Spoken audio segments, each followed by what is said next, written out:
3 o'clock, it is showtime. Welcome everyone, and thank you all for being here. My name is Mark Dickens, and I'll be your host and MC for today. So first off, I'd like to thank Mar for the invite and the invitation to be here with you all this afternoon. Canadian by blood, so it always means a lot to me working with the Canadian Chamber of Commerce. I think I need to talk a little closer to the mic.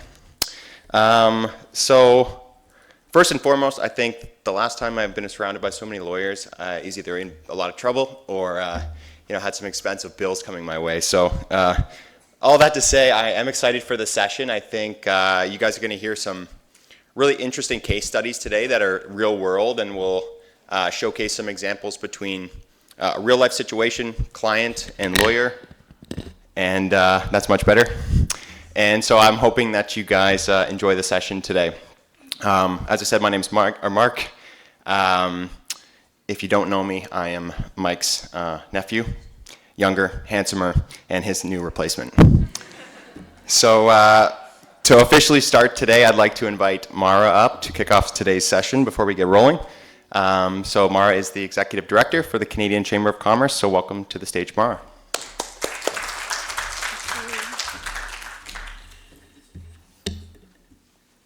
Good afternoon. Oh, that's a little high. Good afternoon, everyone. On behalf of the Canadian Chamber of Commerce in Vietnam, I am delighted to welcome you to the Vietnamese Legislation Case Study Seminar.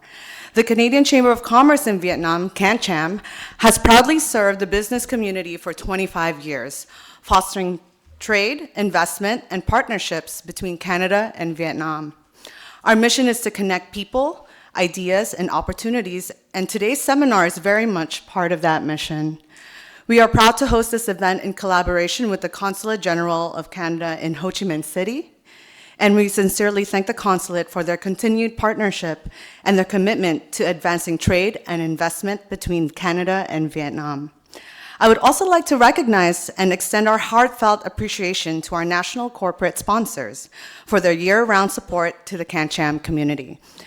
Canadian National Railway, Danone Foods, Export Development Canada, Sun Life, Vina Capital, Grant Thornton, La Vie, Manulife, PCA, and Tillich & Gibbons. Your support enables us to create meaningful platforms like today's seminar, where we can exchange knowledge and strengthen collaboration across industries. I wish you all a productive and engaging afternoon of discussions. Thank you, everyone. Back to you, Mark.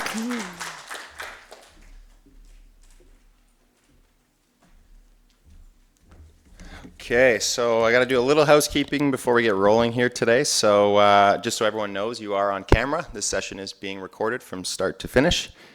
Secondly, if everyone could just take a moment to turn their phones on silent if they haven't done that already, just so we have no interruptions. Got to raise that back up, Mara. And lastly, the panel discussions or the case studies that will be happening. If you have questions, just hold those till the end, and I believe that we'll open it up to the questions after each session. So with that being said, we've got 4 top-tier firms with us here today. But before we jump into who's joining us and what that first session is going to look like, I'm going to introduce our moderators. We got Mike Herbert, who's the Country Commercial Director at Cognita Schools Vietnam. Mike is the Country Commercial Director of Cognita Group in Vietnam, a global leader in private education with 107 schools worldwide. In his role, he oversees the commercial and growth strategies of their 3 schools in Vietnam, the International School of Ho Chi Minh City, the American Academy, and the International School of Saigon Pearl. Those 3 schools are leaders in providing holistic education following the International Baccalaureate, I'm going to trip and fall over that word, Baccalaureate program at the AP diploma, and the AP diploma. Mike is also the former president and chair, or president of Canadian Chamber of Commerce. Before moving to Vietnam, Mike had a successful track record in corporate finance in Canada with HSBC, Bank of Montreal, and Desjardins. Other than that, we have Ralph as well. Ralph is the founder and managing director of IFM Research. He's been in Vietnam for a very long time, 30 years. And after 20 years of corporate life, Ralph established IFM Research, Vietnam's first dedicated smartphone-based research agency with the largest consumer-based panel in Vietnam offering full research services. Ralph set up TNS Kantar in 1996, including TNS Custom, TNS Consumer Panel, and TSN Media Forum 2010. Served as Regional Managing Director, TNS Kantar South Asia. That's a lot of TNSs. He holds an honors degree from Wilfrid Laurier University, which is only 45 minutes from where I'm from back home, and is an honorary board member of the CanCham, having served as president, vice president, and board member for over a decade. So let's dive in. Our first firm, we're going to welcome to the stage, we have Mike moderating. So Mike, please join us on the stage. And speakers, we have Tran, Ngoc, Trung, and Nguyen, Vinh. So going to briefly introduce our first firm to you all, which is Baker McKenzie. So Baker McKenzie is one of the largest international law firms with nearly 3 decades of advising businesses on complex domestic and cross-border matters. Recognized for leadership in M&A, tax, trade, energy, and compliance, the firm leverages its global network across 45 countries to deliver tailored solutions in Vietnam. A little bit about the representatives today. Ngoc Trung Tran is a senior regulatory advisor, specializes in international trade, customs, and tax, and brings unique experience as a former senior government official and current member of Vietnam's negotiation teams for tax and trade agreements. Vinh Nguyen, partner and head of tax and trade practice, is a Chambers Band 1 lawyer for tax in Vietnam, with extensive experience in tax planning, controversies, and cross-border transactions. So please welcome this group to the stage, and I'm sure you're going to be enjoying an insightful conversation. Yeah, good morning. Good afternoon. We're already in the afternoon. Good afternoon, everyone. Maybe I don't need to have more introductions. So first of all, thank you, CanCham, for having me flying all the way from Hanoi to enjoy a very cool and cozy afternoon here in Ho Chi Minh City. And so for this topic today, Vinh and I would like to bring to you a case which is very significant in the 2025 trade development in Vietnam, which is the on-the-spot export-import. So we will start it now. So before we get into this, I'd just like to a little bit. So how long has Baker McKenzie been in Vietnam? And for both of you, how long have you been practicing as lawyers? Okay, good afternoon, everyone. Very pleasure for me and Trung to be in this afternoon seminar with CanCham. Great to see all of you. So to answer your question, so Baker McKenzie, we just celebrated our 30th anniversary last year in Vietnam. So this is our 31st years in Vietnam. And I myself, I have been practicing law and tax with Baker McKenzie for 21 years, and I have 30 years experience in this kind of tax and customs experience. Over to you, Trung.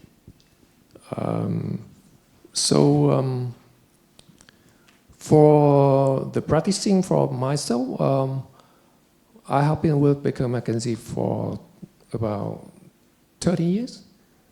Practicing, focusing on international trade and custom. And before that, I have spent about 10 years working for the Ministry of Industry and Trade as a government official, focusing on the U.S.-Vietnam trade relations. Okay, great. So let's dive into this case. Go ahead and tell us what it's all about. Thank you.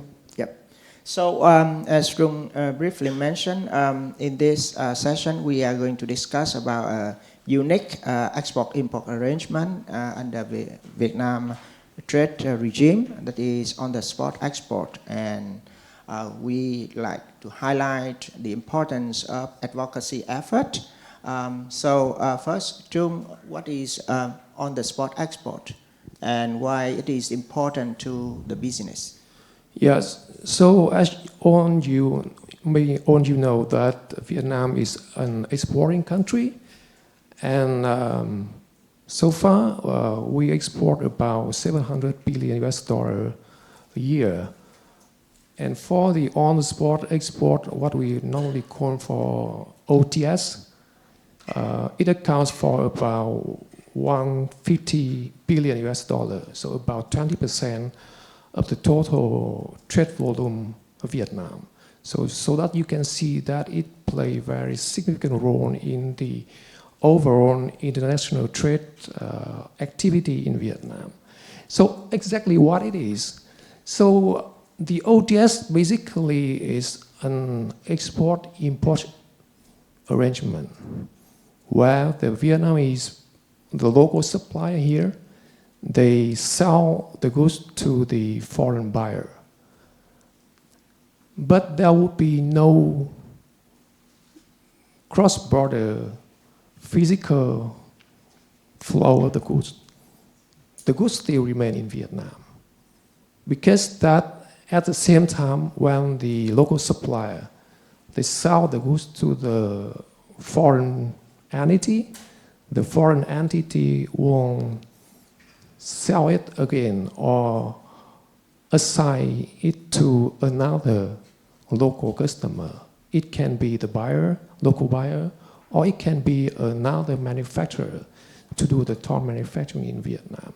So for the transaction flow, it's still two transactions. One between the local supplier and the foreign entity, and the second one is for the local entity and the local customer. But you see, the goods flow is go directly from the local supplier to the local customer. And because of that transaction, why they need to do that? Why they don't just do as normal? It is because that, as I said, first it is cost saving. The goods will not have to physically transport into international water, so it can go directly from the supplier to the customer, so it can save the transportation cost. The second thing is that the foreign entity, they still maintain their trading right. So as you know that it is very standard in the current supply chain structure, where the local entity, they want to maintain their ownership in the goods, or where they want to maintain their relationship or their own network. So therefore, by doing that, they still be able to secure the control in the customer. And the third one is that the foreign entity, they will not need to establish a local entity in Vietnam to do the same thing. So imagining that if they have to have a local subsidiary here just to do the transaction, that would be more cost and more paperwork for them. And the last one is, again, time saving. Because the goods won't go directly from the local supplier to local customer, it can be very quickly for the goods to back into the production chain. So that is all the benefits of the ODS, and therefore it's very important to foreign entity and also for Vietnamese manufacturer or exporter in maintaining this model. Yeah, it's great to see the benefits of this on-the-spot export arrangement brings to the benefit, particularly to the supply chain in Vietnam, because Vietnam is like a manufacturing hub for many companies. But we understand that in the recent years, this kind of arrangement has been under challenge by the government, and the government planned to abolish this and replace it with another scheme. So what was the rationale of the government to abolish it? What was the intention? Yeah, so the story back to 2022, when the government, first of all, on the custom, they start to think that they need to have some kind of restriction or control on this model. Why they need the control is not clear. But here's that they take the view that the OTS model, first of all, they make the complication in terms of the custom procedure, because the goods still in Vietnam is going nowhere. But there have to be the export procedure and import procedure. So it makes it more complicated for the enterprise and more complicated for the authority in controlling. They say that they cannot manage whether or not the buyer, the seller buyer, will do the export procedure or import procedure, because you know that in this model, the seller, when they do the export, they still have to pay the export duty if the commodity is subject to export duty. And the buyer, they still have to pay import duty if the commodity is subject to import duty. So therefore, the rationale here is that they take the view that because of that, the goods going nowhere, so they have no way to control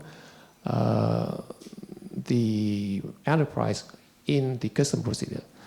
The second one that I think is more critical is that about the tax.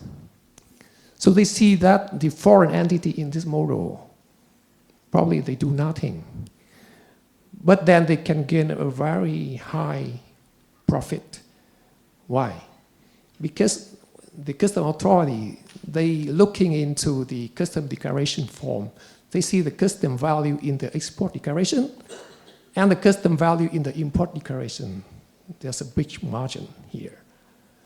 And therefore, it is the reason that they think that they are just have some tech leakage here, and therefore they want to stop it.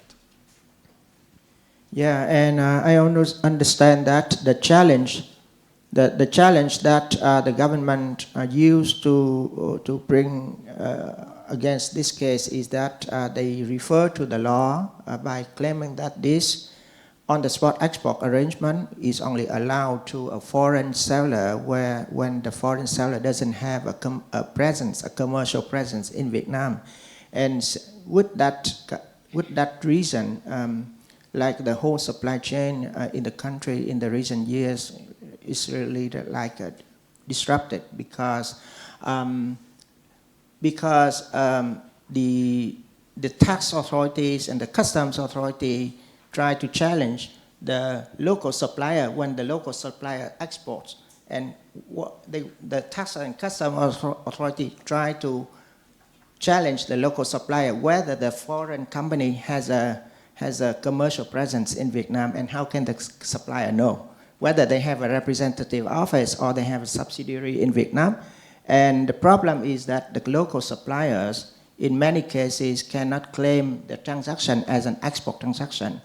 As a consequence, they cannot claim input VAT refund because the transaction is not considered as an export, and it caused huge loss of VAT cash flow for the business. So what would that challenge in the region? Can you just quickly mention what kind of solutions did you advise the client to overcome the problems during the recent times? Yeah, so when we face this problem, and actually it's a problem of many of our clients, what we're thinking of is that we need to have both the short-term and long-term strategy. And because when the MOF they launched this proposal, they saying that now because they don't want to use the enterprise to do the OTS, so they come up with the solution that now when there's three parties in this transaction, the foreign entity somehow have to transfer the goods to the local supplier transfer back the goods to the local supplier, and then it's just a domestic transaction between the local supplier and the local customer. So turn everything from an export-import into a local transaction. Or in other case, when the foreign entities still want to engage in this model, they have to establish a local agent here in Vietnam. So everything from international trade become local trade. And at this point of time, what we advise our client for the short term is that we'll utilize the bonded warehouse model. As you know, bonded warehouse is a special custom zone where goods stored in that has been already exported out of Vietnam or had not been imported into Vietnam. So by using the bonded warehouse, we can somehow bypass this MOF restriction. But it's quite tricky that after we propose and some of our clients implement this model using the bonded warehouse, the MOF continue to have another official letter where they saying that if a local supplier selling goods to foreign entity and then store it in a bonded warehouse, it would not qualify as an export if the goods eventually imported into Vietnam, and therefore the local supplier still not be eligible for the 0% VAT. And it is very tricky here. Yeah, so even that temporary solutions is more costly and more time consuming, but still under challenge. So what did you do to help the clients and the business community to try to engage with the government authorities and engage with the business stakeholders to bring back the on-the-spot export-import arrangement? Because as you just mentioned, this scheme is so effective, so efficient for the supply chain. Yeah, so I think that is maybe the key part of the today seminar. We're talking about the experience on the advocacy, and in this case, when we have the request form or instruction from the clients to come up with a long-term solution, we have to develop an advocacy strategy for the clients to overcome this situation. So I think first, the first key takeaway here is that we need to develop a strong legal argument or foundation in order to produce counter argument against what the authority apply. So particularly in this case, when the authority they're talking about the tax, the main concern is about the tax. We have to show them that actually that is just their imagination, because in no way when it turns into a local transaction, the local supplier can produce or sell to the local customer at the same price as the foreign entity does. So by doing that, even if they impose or they abolish the OTS model, eventually they will not meet the target in tax collection. So first of all, we have to develop the argument first. The second thing is about when we already have the argument, we need to gather the voice. Because if just one or two or number of companies raising the voice, it's going nowhere. And therefore, in this case, the role of the Chamber of Commerce, the role of business community is very important. And we have a law firm, we're very lucky that we are also member of GRAS Chamber of Commerce, and that is the source to collect or to gather the voice together to raise the issue to the government. And maybe the last one, which is how we raise the voice. Of course, there's a lot of forum, there's a lot of dialogue where business community can raise the voice, but of course back the state, we have to figure out who we should deliver the message. And in this specific case, the selection may come from the technical level first, because I was also a government official, and I know that when a decision from the decision maker from the leader it won't come from the technical level.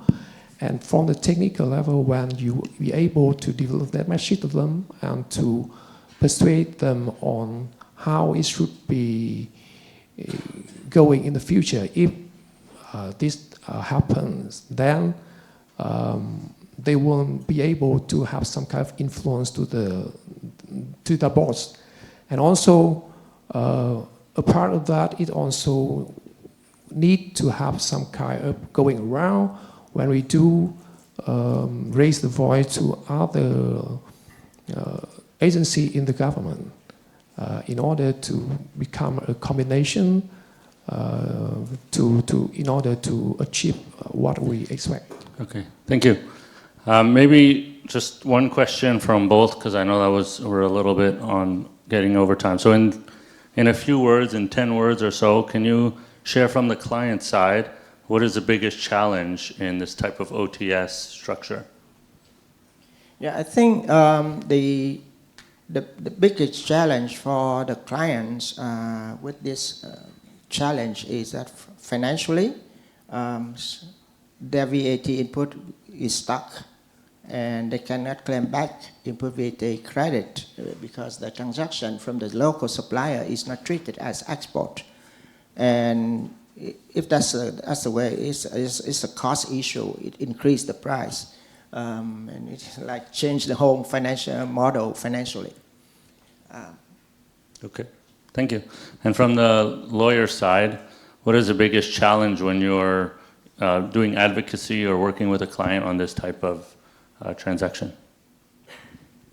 Yeah, I think the biggest challenge for us is to make everything balanced. Because each enterprise, they have their own interests.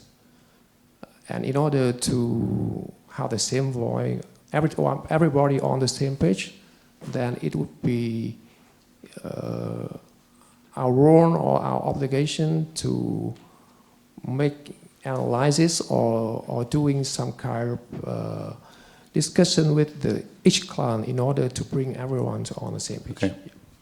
Thank you. I would love if someone in the audience, we have maybe we have time for one question or two questions. From the audience side, is there anyone either who have a business that's facing this type of challenge or just has a question around it? Yeah, hi. Guys, thanks a lot. My question is to you, when you said, it's about establishing advocacy, all right? Long-term advocacy. We know in Vietnam, long-term is very long-term, all right? So my question is, how long would this advocacy actually be required to actually see change? Is it a year, 2 years, 3 years, 5 years? Any idea? You mean for this particular case, or? Yeah, say for this case specific. As you all see that the Vietnamese government just released the new decree in maybe last month. So it takes about 3 years first to get the final result for this case. Wow, thank you. Yeah. I think. Congratulations on achieving the intended result. I have a technical question. The first argument you gave for the advocacy, you said it would be cheaper, the product would be cheaper if you go through this OTS system as compared to local supplier dealing with local customer directly. How is that? Only because of the volume that is being placed through the local agent? What is the reason for the price being cheaper in the OTS? I mean, the cheaper here is not the price, but in the overall transaction. Because imagining that if you have to export the goods out of Vietnam and then re-import it back, then the cost would be higher because of the transportation cost, the insurance expense. So therefore, and also one of the reasons of the MOF when they want to abolish this model, because they're saying that there's no country doing the same thing here like Vietnam. So only Vietnam doing this model. And that is the reason they want to abolish it. One of the reasons. Yeah. We have Sammy. Yeah, I'd like, if you're asking a question, to use a mic because we are on camera.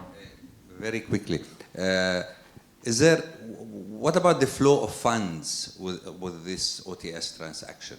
And is there raw materials coming or no raw materials coming? Yeah, I can. The flow of funds, who pays to who and how?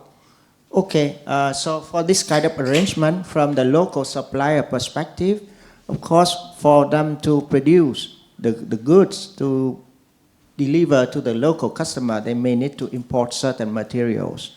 And so when they import materials, they can get exemption for importation of materials to be used for export production. That's the benefit. And in terms of the fund, the foreign entity will make the payment to the local supplier to buy the goods. And the local customer will make the payment to the foreign entity to purchase the goods. So there's no payment between the local supplier and the local customer. So the local customer pays the foreign entity? Yeah. Just one additional question. Does the person who's importing the raw materials, do they have to have a contract beforehand to show and prove that it's an export to get the benefit? You mean local customer? The local supplier when they're local supplier. Yeah. Yeah, so for the local supplier, when they import materials to be used for this OTS arrangement, they need to have to show to the customer society the whole arrangement, this triangle arrangement. Thank you. Yeah. We'll take one more from Ken. So how does the foreign entity protect its intellectual property?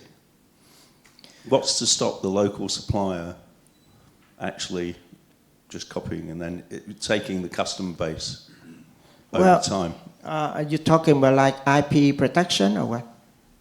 Well, I guess so, yes. Okay. So normally what we see is the foreign entity, when they engage the local supplier or engage the local customer to do toll manufacturing or contract manufacturing for them, they may enter into like limited trademark licensing agreement whereby they allow the local supplier to use trademarks for certain purpose within the context of that contract manufacturing or toll manufacturing only. And usually it is like royalty-free trademark licensing arrangement, but just for the sake of producing the goods under this arrangement. Yeah, so maybe I want to add up here for this question. So what I see from the clients when they want to protect the IP here is that they won't like make a division. So they will not assign everything to one manufacturer, but they do maybe select 1, 2, or 3, and each manufacturer do a part of it. So in combination, they will get the fourth one to do the combination of all everything into the finished product. So by that, they somehow can manage their IP and protect it. Thank you very much. Thank you, Trung, and thank you, Vinh, for your time. Thank you. That wraps up our first case, so thank you both for your time. Thank you.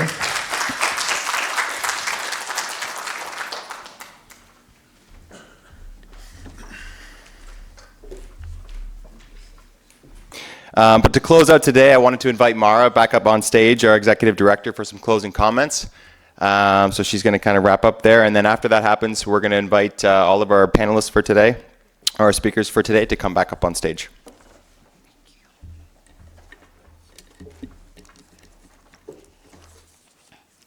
All right.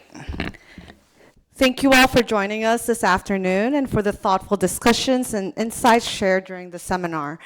At CanCham, our vision is to support our members and the broader business community by providing connections, advocacy, and opportunities that help businesses thrive in Vietnam.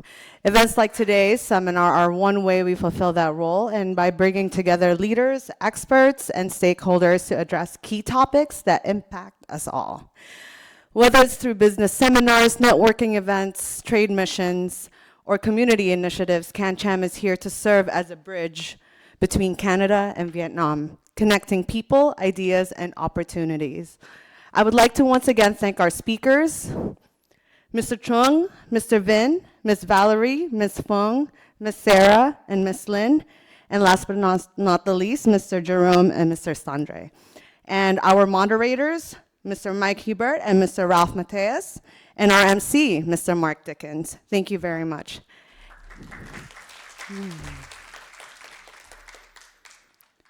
We look forward to welcoming you at our future events and continuing to build a stronger and more connected community together.